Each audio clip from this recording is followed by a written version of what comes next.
Welcome, my name is Steve with CloudArc, and in this video we'll walk you through the simple process of adding a new lead stage in Salesforce. This is especially helpful when your sales process includes stages that aren't provided by default, or when you want to customize the way that leads are tracked in your Salesforce org.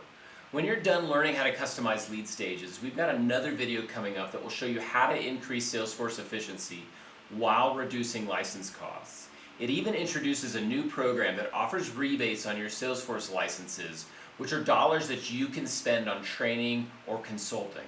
So be sure to check that out after this. Now let's dive in. First, from anywhere in Salesforce, click the gear icon in the upper right corner of your screen and select Setup. This will take you to the Setup area where you can make changes to the Salesforce schema. In the Quick Find box on the left-hand side, type Object Manager, then click on Object Manager in the results. Once in Object Manager, search for and select the lead object from the list. And inside the lead object, go to the Fields and Relationships. Search for the field labeled Lead Status. This is the pick list that controls lead stages, and click into it. Now scroll down to the section called Pick List Values and click New. In the dialog that appears, enter your new lead stage. For example, you might enter something like re-engaged or cold prospect or ready to qualify, depending on your sales process. Click Save to add that new value.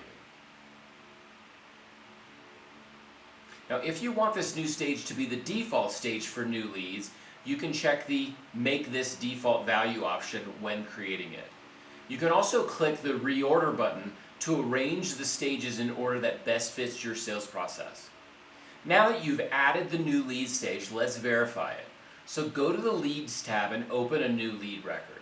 Click Edit and you'll see your new lead stage appear in the Lead Status drop-down list.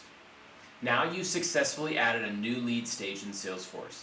Customizing lead stages helps you better manage and qualify leads throughout your sales cycle. Now we've just scratched the surface on this today. So on the screen and in the description, I've included links to our Salesforce user training playlist. I've also included a 5-minute video that will walk you through 3 strategies to improve results and reduce Salesforce costs. This also includes details about a Salesforce OSP program, which is a rebate program that helps you fund training and consulting with dollars that you spend on licenses. So please check out the How to Maximize Salesforce video and spend just a few more minutes of your precious time with us. We promise to help you take Salesforce to a whole nother level in your company. Finally, don't forget to like and subscribe. Thank you for watching, and we'll see you in the next video. See you soon.